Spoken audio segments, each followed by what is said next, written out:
पूज्य योगी जी महाराज कहते हैं कि सत्य को जान लो और दुखों से मुक्त हो जाओ। जब भी जीवन में दुख आए, जब भी जीवन में दुख आए, तो समझ जाइएगा कि कहीं ना कहीं भ्रम होगा। जब भी जीवन में दुख आए, घटना होना अलग चीज है, दुखी होना अलग चीज है। घटना तो हो सकती है,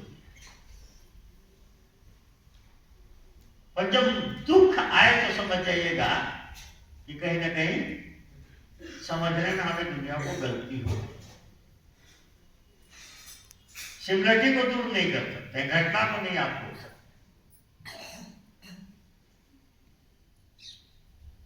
परंतु आप डार्कनेस को अगर दूर कर दीजिए, अब अंधेरे में रस्सी पड़ी है, सर का भ्रम होगा, ये किताब पड़ी होगी या नीमक पड़ा होगा तो भ्रम थोड़ी होगा। तो सिमिलरिटी तो नहीं दूर कर सकते, परंतु अगर डार्कनेस को दूर कर दीजिए, अंधेरे को दूर कर दीजिए, तो रस्सी है तो रस्सी और सर्प है तो सर्प, आपको सत्य का ज्ञान हो जाएगा और उसके अनुसार आप व्यवहार करेंगे, दुखों से मुक्त हो जाएगा। अब हम सभी खा रहे हैं, कल मैंने चर्चा की, सभी खाना खाते हैं। अब किसी से पूछे कि भाई क्यों खा रहा है, एक छोटी सी बात, हम लोग पहला सूत्र निरूपया कर चर्चा कर रहे हैं। सभी खाना खाते हैं, किसी से पूछो कि भाई खा क्यों रहे, क्यों भाई, किससे पूछा है?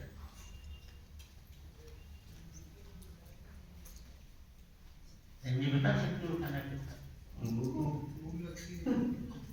रुको यार, आपसे पूछूंगा, क्या घबरा रहे क्यों खाते हैं? मेरी भाषा नहीं समझ में आ रही। खाना खाते हैं ना, क्यों खाते हैं? बस यही है कि जीवन चलाने के लिए, जीवन चलाने के लिए, बहन जी कहे जीवन चलाने के लिए। अच्छा, बच्चे को खाना क्यों खिलाते हैं? उनकी ग्रोथ के लिए खाना खिलाते हैं। बहन जी कहे बच्चे को ग्रोथ के लिए खाना खिलाते हैं, और ये क्यों खाते हैं? क्योंकि जीवन चलाने के लिए।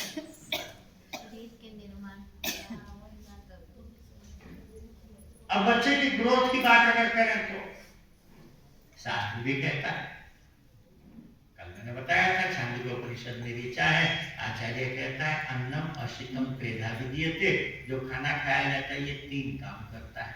यो उत्तम तत्मना, इसके उत्तम भाग से मन होता है। यो मध्यम तत्मांस, इसके मध्यम भाग से मांस बनता है बॉडी में। यो अधमस्त तत्विष्ट, इसके निकृष्ट भाग से मल बनता है। भोजन 3 चीजें बनाता है। विज्ञान के माने कि स्टार्च, प्रोटीन, फैट, मिनरल्स और कार्बोहाइड्रेट्स है बॉडी की रचना होती है, शरीर का निर्माण होता है। रामायण में प्रभु श्री राम तारा को समझा रहे हैं, तारा विकल देखी रघुराया, दीनी ज्ञान हर लीनी माया। तारा को समझाते हैं, कहते तारा तुम इसके लिए रो रही है ना, क्षिति जल पावक गगन समीरा, पंच रचित ये अधम शरीरा। बोले स्थूल शरीर 5 तत्वों से मिलकर के बना हुआ है। शास्त्र भी कहता है, विज्ञान भी कहता है, प्रत्यक्ष भी देखते हैं, बच्चे को खाना नहीं देंगे तो ग्रोथ नहीं। अर्थात निर्माण का तत्व है, भोजन शरीर निर्माण करता है। अब जो भी चीज जिससे बनती है, ये कपड़ा, ये कुर्ता कपड़े से बना, कपड़ा सूत से बना, अब ये बन गया, अब ये फटेगा तो इसमें सूत ही लगेगा ना, परंतु उतना ही लगेगा क्या जितना बनाते समय लगा? कम लगेगा ना, बहुत कम। अब 25 साल तक बच्चे की ग्रोथ है तो स्वाभाविक है, बच्चा दिन भर मेहनत कर रहा है तो शरीर में कुछ सेल भी टूट रहा है, भी मेहनत कर। कल मैंने बताया था हर सेल की एज लिमिट है, उसके बाद सेल खत्म हो जाए, तो मरम्मत के लिए भी खाना चाहिए। अब 25 साल तक खाना दो काम करता है, एक ग्रोथ करता है, एक मरम्मत करता है। तो 25 साल तक दो बार खाना चाहिए। कल मैंने पूछा था कि बच्चे को ग्रोथ तो 25 साल तक है, तो 25 साल तक दो बार खाना चाहिए। अब 25 साल के बाद उसके बाप को खाना क्यों खिलाया जाता है? अब माँ कह रही है कि खाएंगे नहीं तो चलेंगे। शरीर के निर्माण। तो अब इनसे पूछें कि दुनिया में कोई ऐसी चीज जो जिससे बनती हो उससे चलती हो? दुनिया में कोई भी ऐसी चीज जिससे बनती हो उससे चलती हो, बता दो। ये माइक बना मेटल से, चल बिजली से। बाहर गाड़ियां खड़ी हैं, बनी है मेटल से, चलती हैं डीजल और पेट्रोल। जो भी चीज जिससे बनती है उसे चलती नहीं है। चलाने वाली चीज अलग और बनाने वाली चीज अलग। इसका यह नहीं मतलब है कि 25 साल के बाद खाना नहीं चाहिए। खाना तो चाहिए, परंतु निर्माण के लिए नहीं चाहिए। अब किसके लिए चाहिए? मरम्मत। अब मरम्मत के लिए कब चाहिए? जब उसमें टूट फूट हो। अब गाड़ी चलेगी, अगर टायर घिसेगा तो टायर पड़ेगा, और वायर घिसेगा तो वायर पड़ेगा। परंतु कब? जब घिसेगा तब पड़ेगा, पहले नहीं पड़ेगा। नंबर 1। नंबर 2, चाहे टायर पड़े या वायर पड़े, याद रखिएगा कि चलती हुई गाड़ी में ना तो टायर पड़ेगा ना वायर पड़ेगा। गाड़ी को स्टैंड मोड पे खड़ा करना पड़ेगा। इसीलिए शास्त्र कहता है श्रम के बाद भोजन और भोजन के बाद विश्राम होना चाहिए। हम सत्य को नहीं जान पाए, हमने भोजन को नहीं समझा, और हम जब खा सकते थे तब खाया, और जितना खा सकते थे। किसी ने कहा कि वेज खाएंगे मन तो वेज खा लेंगे, किसी ने कहा नहीं नहीं नॉन वेज बहुत फायदा करता है तो नॉन वेज खा लेंगे। किसी ने कहा पक्का बहुत फायदेमंद तो पक्का खाने लग गए, किसी ने कहा नहीं कच्चा बहुत फायदेमंद तो कच्चा खाने लग गए। हर आदमी बस एक प्रयास, क्या खा लूं, किसको खा लूं और कितना खा लूं। हर आदमी लगा पड़ा है सुबह से शाम तक। किसी से पूछो भाई खा क्यों रहे हो, किसी से पूछो कि खा क्यों रहे हो, तो कोई कहता है कि डॉक्टर साहब टाइम हो गया है तो खा लिया, टाइम हो गया था तो खा लिया। मैंने कहा यार शरीर तो अपना था। अब बोले वो बहुत पीछे पड़ा था तो, हाँ किसी ने कह दिया तो खा लिया। बोले बाजार से निकली देख करके मन चल गया तो खा लिया। खुशबू आ रही थी तो खा लिया। ये तो तब की बात है। बोले कुछ काम नहीं था खाली बैठे थे तो, हाँ बहुत से लोग खाली बैठे क्या करें तो चलो कुछ बता दो। अच्छा ईमानदारी से बताओ क्यों खाते हो? इसीलिए ना कि टाइम हो गया था तो, किसी ने कह दिया तो, काम नहीं था तो। अब हम सफर करते हैं, महीने में 28 दिन सफर में रहते हैं, तो पीछे अभी सफर में थे तो 2:30-3 बजे वो ट्रेन रुकी किसी स्टेशन, तो चाय वाला चढ़ गया, चिल्लाए चाय चाय चाय, हमारी भी आंख खुल गई।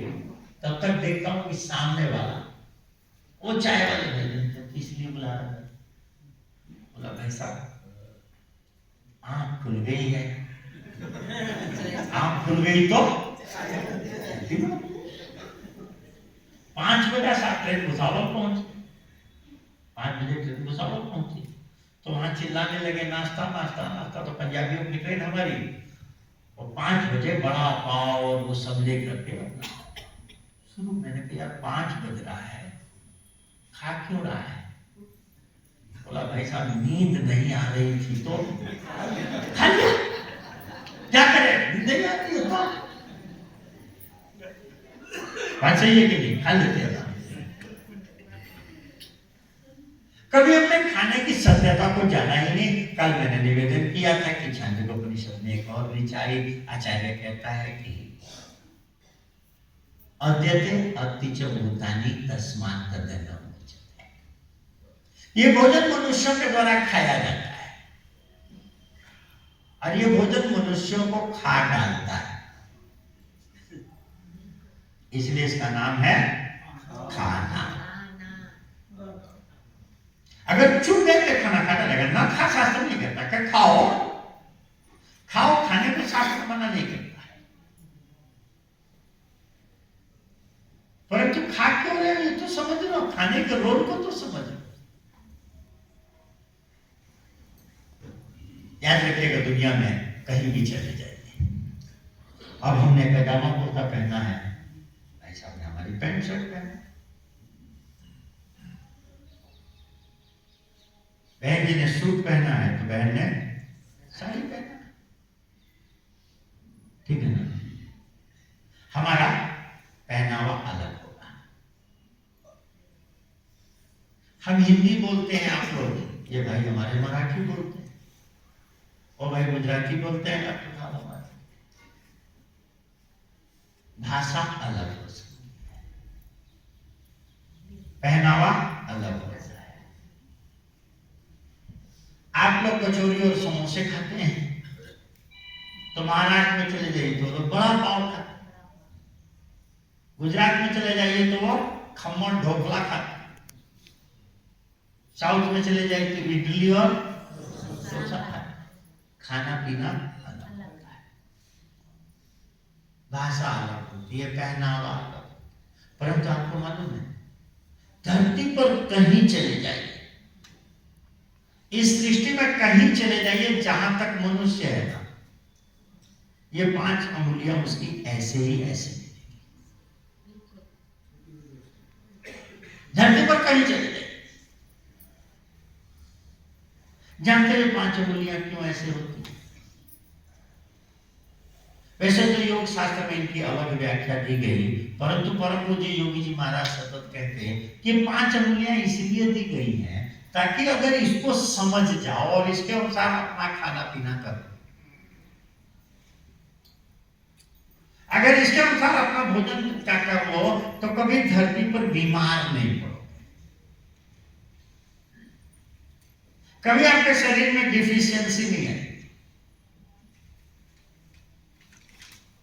ये अंगुलियां हैं क्या ऐसे? तो इसको समझने के लिए पहले थोड़ी देर के लिए हम लोगों को ये कैलोरी सिद्धांत को थोड़ी देर के लिए अलग रखना पड़ेगा। ये स्टार्च, प्रोटीन, फैट, मिनरल्स की फिलॉसफी को थोड़ी देर को अलग इसलिए रख रहा हूं कि पीछे मैं मेडिकल कॉलेज में था लेक्चर के लिए, करीब 150 प्रोफेसर बैठे। मैंने उनसे पूछा कि एक सामान्य व्यक्ति को कितनी कैलोरी चाहिए, तो डॉक्टर ने कहा कि जगह तो बहन जी की जगह करीब 1400 से 1600 कैलोरी चाहिए। मैंने कहा अगर हार्ड वर्क करने वाला व्यक्ति है, किसान है, मजदूर है, तो कितनी कैलोरी चाहिए? बोले 2400 से 2600 कैलोरी चाहिए। मैंने डॉक्टर से पूछा कि आप कहते हैं मजदूर को, किसान को 2400 से 2600 कैलोरी चाहिए, तो किसान से भी ज्यादा मेहनत करने वाला बैल, किसान ज्यादा मेहनत करता है कि बैल? तो बैल को 10,000 कैलोरी चाहिए कि नहीं चाहिए? भाई कई गुना ज्यादा मेहनत करता है। मैंने डॉक्टरों से पूछा कि ये बैल क्या खाता है? बोले घास। मैंने कहा घास की कैलोरी वैल्यू कितनी है? बोले लगभग 0। तो दो प्रश्न खड़े होते हैं कि क्या मनुष्य को इतनी कैलोरी चाहिए? पहली बात, क्या इतनी कैलोरी चाहिए? और दूसरी बात, कहीं ऐसा तो नहीं कि घास की कैलोरी वैल्यू नापने में हमसे गलती हो गई? ये हमारे पास एक किताब है चीफ मेडिकल ऑफिसर की। ये 1956 में योगी जी महाराज से जुड़े, तब ये बलिया जिले में सीएमओ होते थे, चीफ मेडिकल ऑफिसर। वहां एक बहुत प्रसिद्ध डॉक्टर होते थे, डॉक्टर बुधारक सिंह। उनके यहाँ मुलाकात होती थी दोनों दिनों की। और इस डॉक्टर ने इस किताब का जो तीसरा चैप्टर लिखा, वो लिखा है कैलोरी सिद्धांत एक भ्रम। ये सीएमओ की लिखी किताब है, पढ़ लीजिएगा। एक दूसरे डॉक्टर हैं जिनके अंदर में 150 बच्चे एमडी की डिग्री कर चुके हैं, राष्ट्रपति वाले डॉक्टर हैं, प्रिंसिपल रहे मेडिकल कॉलेज। इन्होंने लिखा भोजन, कैलोरी और ऊर्जा। भोजन में कैलोरी और ऊर्जा है कि नहीं है? और तब ये लिखते हैं इस किताब में कि यदि आप अपने भोजन की मात्रा घटा दें तो कुछ समय तक आपका वजन घटेगा और फिर स्थिर हो जाएगा। सामान्य उम्र, जीवन पद्धति और वजन वाले विभिन्न लोगों में आवश्यक कैलोरी की मात्रा प्रायः अलग अलग होती है। मैंने अनेक ऐसे लोगों को देखा है जो गत 14 वर्षों से अधिक समय से प्रतिदिन 24 घंटे में 600 कैलोरी से भी कम लेते आ रहे हैं। सामान्य रूप से अपना सब काम करते आ रहे हैं तथा उनका वजन भी नहीं घटा है। यह छोटा सा सत्य कैलोरी सिद्धांत पर एक बड़ा प्रश्न चिन्ह लगाता है तथा हमें सत्य की खोज करने को विवश करता है। कैलोरी सिद्धांत के विषय में पुनर्विचार की आवश्यकता है। ये डॉक्टर कहता है कि भोजन में शक्ति होती तो भोजन 2 अवस्थाओं में शक्ति देता, या तो ये खाते ही शक्ति देने के बाद शक्ति देता। अगर खाना खाते ही शक्ति देता तो दुनिया का हर पहलवान खा करके कुश्ती लड़ने जाता। हमारे यूपी का कोई पहलवान खा के कुश्ती नहीं लड़ता। क्या कहते हैं भाई, आपके हरियाणा का पहलवान खा के कुश्ती लड़ता है? हमारी बहनें कहती हैं कि पहलवान में अकल कहां था? अकल तो सारी इन्हीं में है। इनसे पूछ, क्या आपने घर पर को खाना बनाया, खिलाया, आप खाने चली? हाँ, हर बहन कह देती है। हम कहते हैं तुम्हारे पति, अरे उनमें कहाँ अकल है, उनकी बात ना करो। हाँ, कई बात तुम्हारे हर एक ही कहती कि उनमें कहाँ अकल, उनकी बात ना करो, हमसे बात करो। हाँ, इनसे पूछो, देख लो भाई साहब बोल रहे हैं, लग रहा दीदी है नहीं यहाँ पे।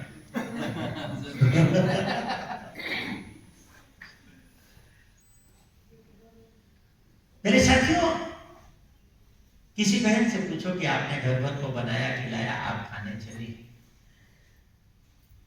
खबर आई कि 10 मेहमान आए हैं, खाना बनाना होगा। खाके बनाओगी कि बना के खाओगी? क्यों 10 आदमियों को खाना बनाने के लिए ताकत नहीं चाहिए? अरे भाई, ताकत चाहिए कि नहीं चाहिए खाना बनाने के लिए? क्या खाना बनेगा आपसे?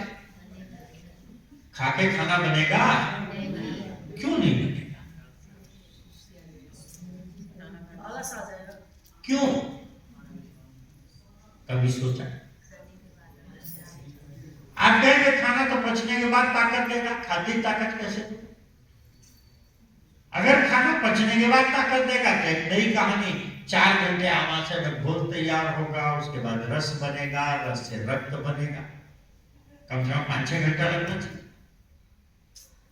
कम से कम 5-6 घंटा लगना चाहिए ना। अब जो बाबू 8 बजे नाश्ता करके घर से गया है, अब जरा उसके पीछे जाइए, 8, 6, 14, 1 और 2 बजे ताकत आनी चाहिए। जरा 1 और 2 बजे जाकर के उसके ऑफिस में देखिए कि उसको ताकत आई है कि फिर से उसका खाने की टिफिन खुल गया, ऑफिस बंद हो गया, टिफिन खुल गया। जो 2 बजे लंच मिलता है, इसको रात को 8 बजे ताकत आने से, तो रात को 8 बजे फिर डाइनिंग टेबल पर बैठा। बड़े मजे की बात है कि food is not the source of energy. भोजन शक्ति दे ही नहीं सकता।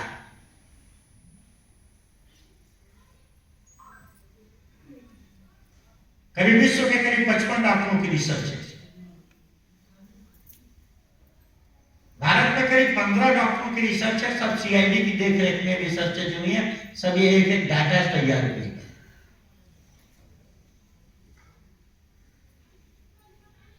भोजन कुछ नहीं करता है साथी। भोजन बिल्डिंग मटेरियल है, शक्ति दाता नहीं। क्योंकि याद रखिएगा, भोजन पचने में शक्ति खींचता है, कंज्यूम करता है, एनर्जी देता नहीं है। मेडिकल साइंस के अनुसार जब खाना हमारे स्टमक में जाता है, 15 से 20 मिनट बाद स्टमक एक्टिवेट होता है, फंक्शन प्रारंभ करता है। और जब फंक्शन प्रारंभ करता है तो 60% ब्लड सर्कुलेशन स्टमक की तरफ हो जाता है, 40% से पूरी बॉडी का काम करता है।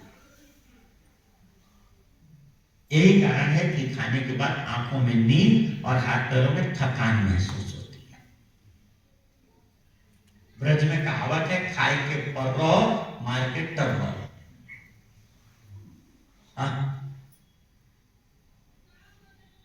मेरे साथियों, तब महत्वपूर्ण प्रश्न उठता है कि हमारा भोजन क्या होना चाहिए, कैसे होना चाहिए। तो मैंने आपको पहले कहा कि थोड़ी देर को हम कैलोरी सिद्धांत किनारे रख रहे हैं। अगर सरलता से आपको समझना है तो ये विश्व में कहीं चले जाइए, ये अंगुलियां जैसे की तैसे।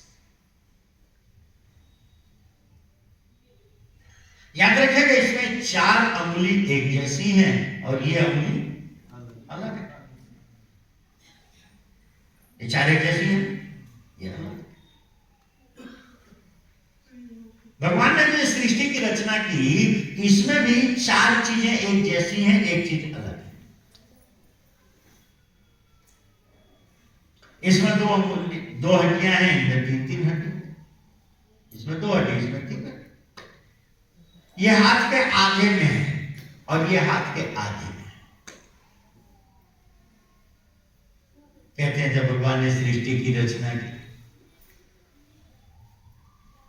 तो सर्वप्रथम आकाश, आकाशात वायु, वायु अग्निर, अग्निर आपा, आपात पृथ्वी। जो आपा अनल वायु खम, खम माने आकाश। इसको क्या कहते हैं आप लोग? अंगूठा।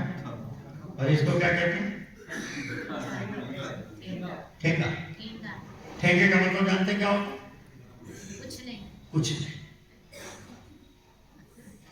जब हम शरीर में कुछ नहीं डालते हैं तो हमारे शरीर को आकाश तत्व की प्राप्ति होती है। भगवान कृष्ण गीता में कहते हैं, अहम वैश्वानरो भूत्वा प्राणिनाम देहमाश्रित प्राणापान समायुक्त पचामि अन्नम चतुर्विधम। बोले मैं 4 प्रकार के भोजन को पचाता हूं। ये 9 पचाने वाली चीज, ये 4 किसी न किसी वस्तु में पाई जाती हैं और ये पचाने वाली चीज है, ये पचाई है। ये 9 पचाने वाली है और ये चूंकि परमात्मा के सबसे नजदीक है, इसीलिए जब हम शरीर में कुछ नहीं डालते हैं तो इसको उपवास कहते हैं। कल मैंने इसका फायदा बताया था। कि 2016 में जापानी डॉक्टर को कैंसर के लिए नोबेल पुरस्कार मिला।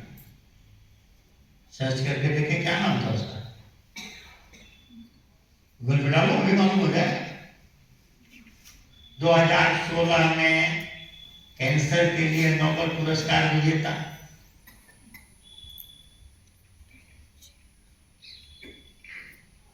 उस डॉक्टर से पूछा गया कि आखिर आपने ऐसी कौन सी दवाई बना दी कि भला कैंसर के लिए नोबेल पुरस्कार।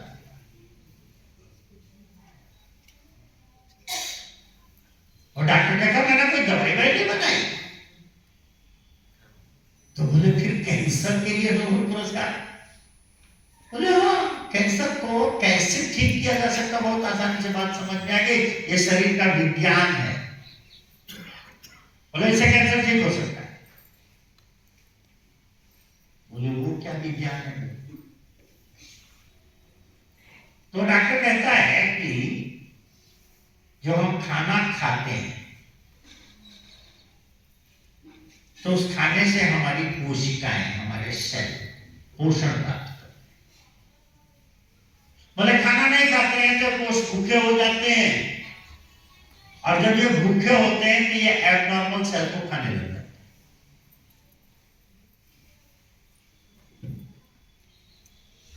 कैंसर क्या कैसे सेल है भाई? कैंसर सेल कैसे है? नॉर्मल है कि एबनॉर्मल? वो कहता है कैंसर को खत्म करने के लिए कुछ करने की जरूरत ही नहीं है, केवल एक काम करना है, डाला दो, फिर ये कैंसर खत्म हो जाए। उस डॉक्टर से पूछा गया कि एक आदमी कितने घंटे रोज ना खाए तो काम चल सकता है? बोला कि 12 से 14 घंटे। अगर ये 12 से 14 घंटे डेली खाना ना खाए तो इसके शरीर में कैंसर सेल नहीं डेवलप होंगे।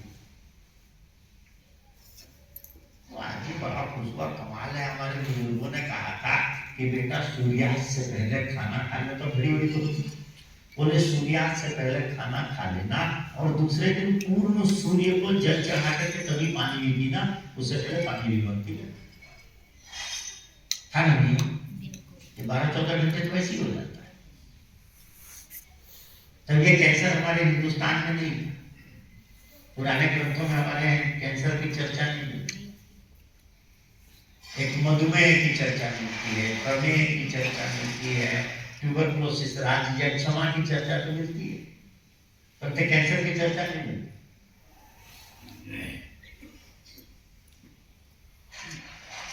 बोले एक आदमी अगर साल भर में कितने दिन ना खाए तो काम बढ़िया चल सकता है शरीर में? बोले कि 22 से 24 दिन। अरे बोला ये तो और भी हमारे यहाँ महीने में 2 एकादशी होती हैं, 2 प्रदोष होते हैं, 2 अमावस्या पूर्णमासी। बोले होते तो महीने में 6 हैं।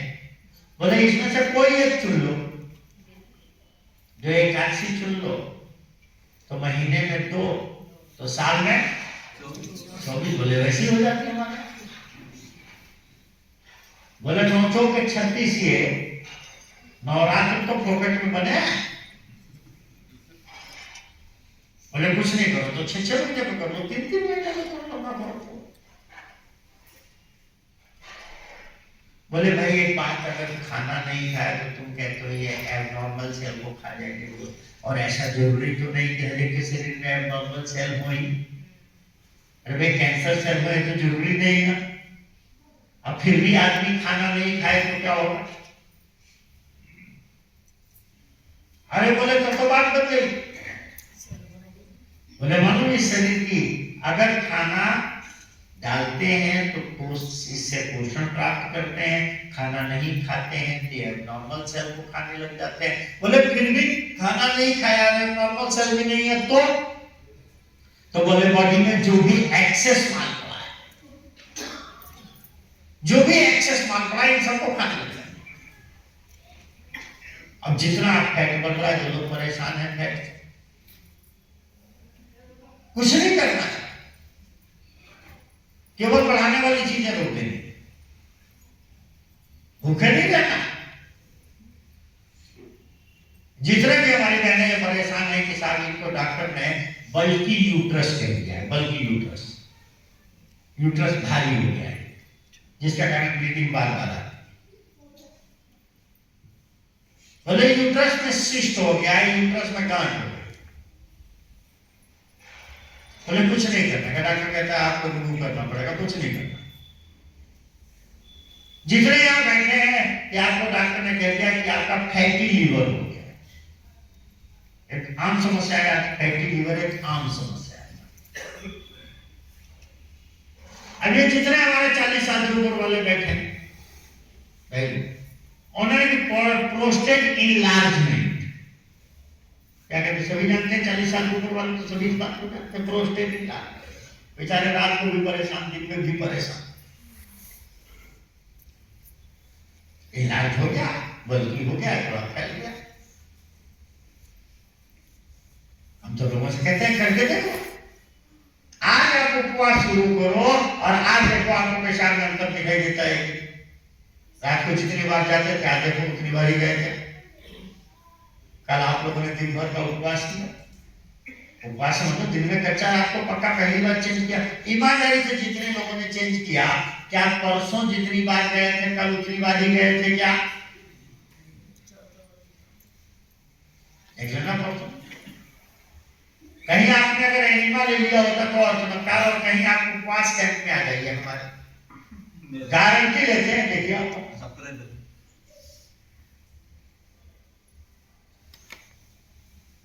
खाली करके देखो। अगर डॉक्टर ने कहा कि आपका हार्ट इनलार्ज हो गया, इनलार्ज हो गया, फैटी तो बढ़ गया है, करके देख लीजिए क्या। खाली यही आप परेशान है कि साथ कोलेस्ट्रॉल बढ़ गया है, कि ब्लॉक कर गई है, क्या करें? डॉक्टर के पास जाते हैं तो डॉक्टर दो काम करता है, या तो बाईपास करेगा या स्टेंट बिठाए। स्टेंट बिठाएगा तो क्या करेगा मालूम आपको? स्टेंट में क्या करते हैं? स्टेंट में ब्लॉकेज नहीं खोलते, स्टेंट में ब्लॉकेज नहीं खोलते। भाई यहाँ पर जाम लग गया है, यहाँ पर कचरा जम गया, तो डॉक्टर क्या करेगा? यहाँ से एक पाइप लाएगा पैर से और ला करके यहाँ पर पाइप को घुसाएगा।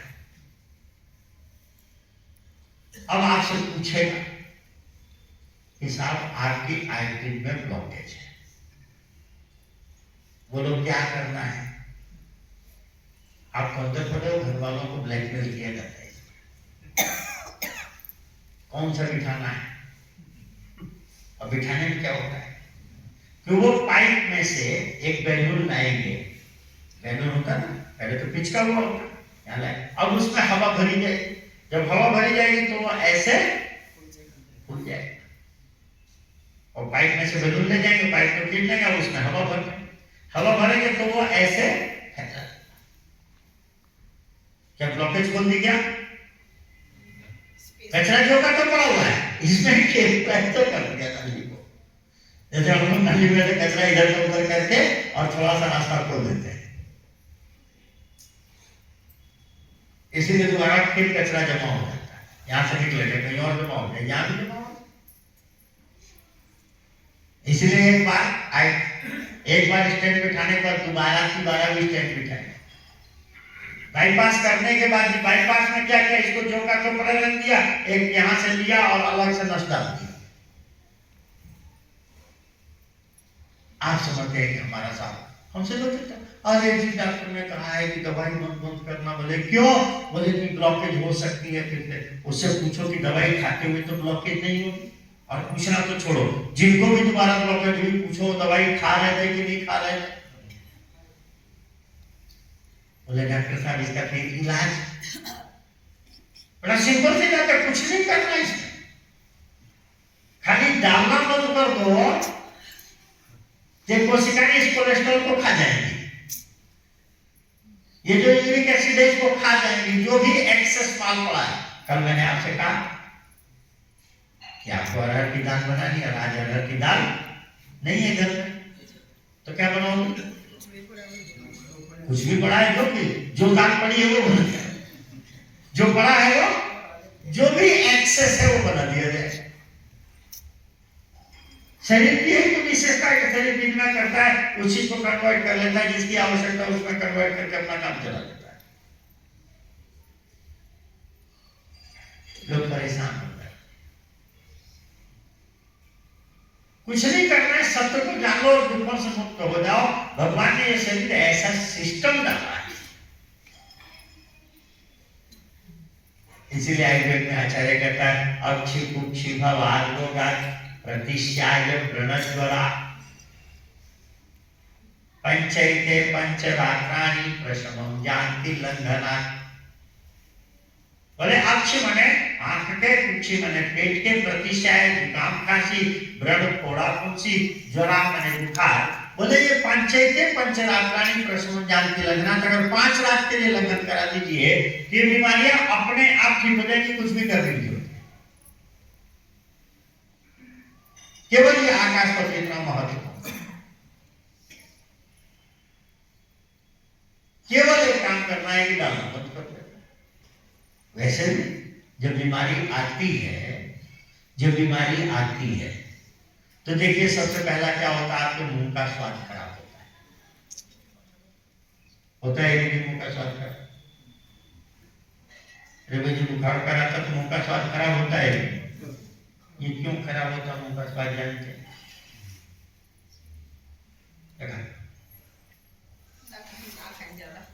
इसीलिए ताकि इसमें डालना बंद कर दिया जाए। नेचर नहीं चाहती है डाल। आप क्या करते हैं? हमारी बहने के तो अच्छा तुम्हारे मुंह का स्वाद खराब हो गया, एक काम करते आलू टमाटर बनाए,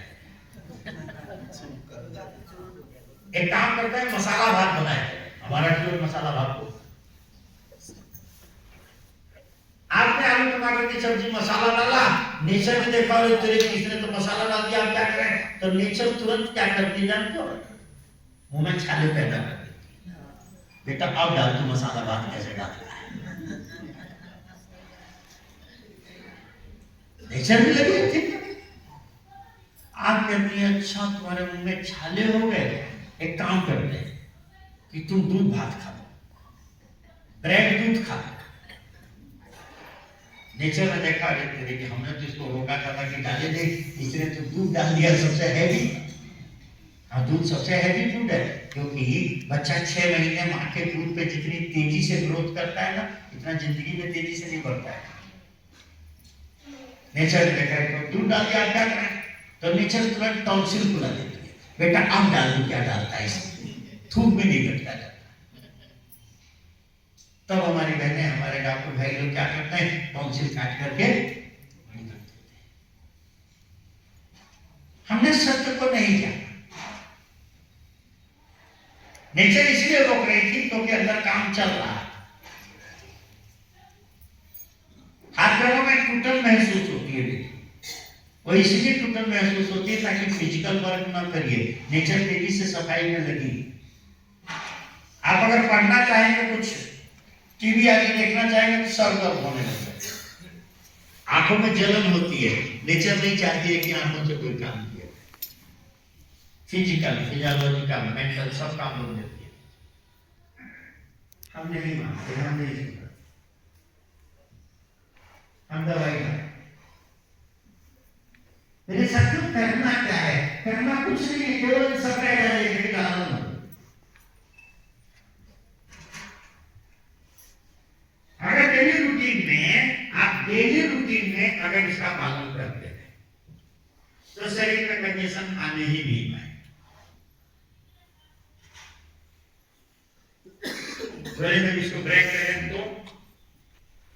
जब इसको ब्रेक करेंगे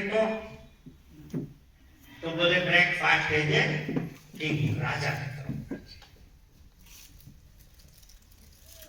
राजा क्या खाता है भाई? हमारे बड़े आदमी क्या खाता?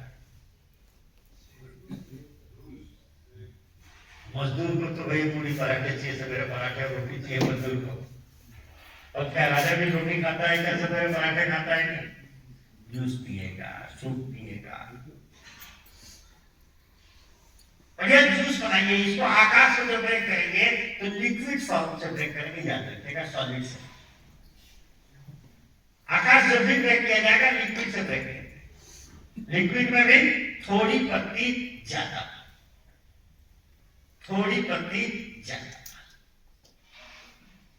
आप तो मना करते हैं दो भागों में करते हैं। पत्तियों में वायु तत्व है, फलों में अग्नि तत्व है। याद रखिएगा, थोड़ी पत्ती ज्यादा। हमारे यहाँ सबसे हेल्दी जानवर कौन सा होता है? हाथी। सबसे हेल्दी जानवर पूछ रहा हूँ। हाथी। कौन बोलो? बड़ा सबसे हेल्दी जानवर हाथी क्या खाता है भाई? घास पीपल की पत्ती, बरगद की पत्ती, जो जामुन की पत्ती, जो कोई ना खाए वो खाता है। हाथी खाता, पत्तियां खा के मेंटेन करता है। अरे भाई पत्ती